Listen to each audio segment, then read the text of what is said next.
Hello, everyone. This is Mr. Peoples at Odenville Middle School, and I wanted to give you some instructions on how to log into Office 365, which will allow you to access Microsoft Teams. If you are a hybrid student, Teams will be your connection to Odenville Middle School.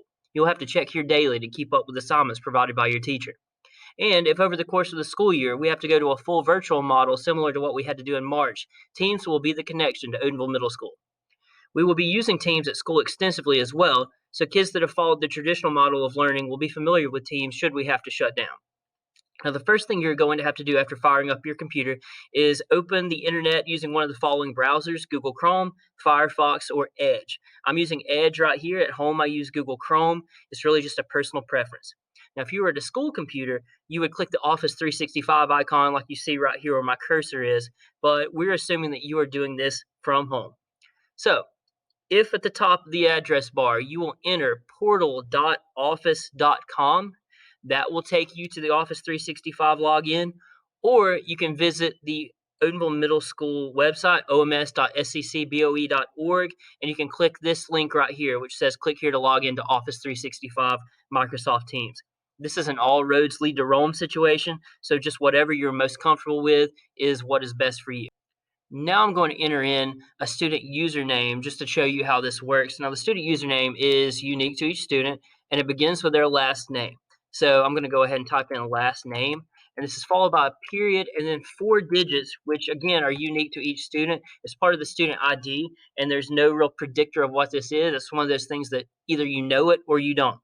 So I'm going to put in the example of 1, 2, 3, 4. If your student does not know their student ID, you can email me or one of your teachers, and we can get that for you relatively quickly. After those 4 digits, you're going to use the @ symbol, and then you're going to enter in students with an S at the end, so 2 S's total, dot SCCBOE, St. Clair County Board of Education, .org. Now, if I enter this right here, it's going to tell me that this username may be incorrect because obviously it doesn't exist in the system because I just made it up. But if you were to enter in the name correctly, and I'm going to enter in my own right now just to show you how this works, I'm going to hit next. It's going to ask you to enter a password. Now, this is very important. The student password is the same password that they use at school. So your child should have a sheet of paper similar to what you see on the screen right now with all of their passwords on it. If your child hasn't come to school, then this is the first time they are logging into Office 365 this school year. The password is preset to pass123 with a capital P. The student will be prompted to create a new password at school if they log in for the first time. But at home, if you're a hybrid student, it's just going to be pass123 with a capital P. And until you come to school and log in on a computer, that's what it's going to stay. Now, if there are errors logging in, it's usually one of a few things.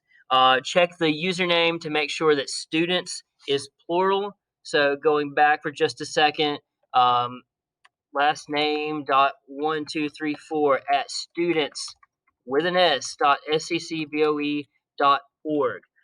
Make sure that there is no space between the last name and the numbers. Check the SCCBOE is in the right order. Make sure there's only 2 C's. Make sure that it's not OBE. These are the things that we see a good bit.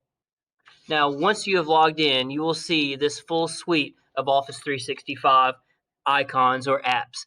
Now, you have a full suite here, and I think that's largely underappreciated. Bought individually, each of these programs can be relatively pricey, but you have them here provided by your local school system. You see Microsoft Word here. While it's not the full version of Word, you have an extremely functional version of Microsoft Word that you can use to type all your papers until you graduate high school and this account no longer exists. And the best part about all these programs, for me at least, is that your work is saved automatically. So no late night freakouts over lost documents because the power went out while you were working. Breathe, it's there.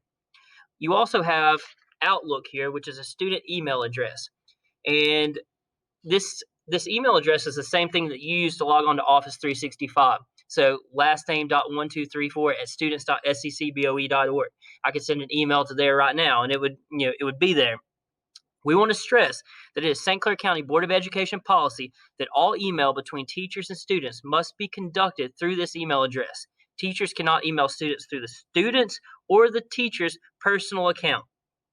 But enough about that. The big focus is Microsoft Teams. Each class your child has, it has its own team to click on. Here you will find work and assignments. So we are encouraging people to download the Teams app. Here's an image of it in the App Store, as well as what it looks like on your phone. So even if you don't have a computer at home, if you have a tablet or a smartphone, Teams is available to you. I would click on one of the teams, but it'll show the name of some of the students that are in there. So just for privacy reasons, I'm not going to do that. But that is where you will find all of your work. We hope this has helped, and we hope that you have no issues logging into Office 365 and exploring all the apps within the program. If you have any questions or need help, we're just an email or a phone call away. Thank you.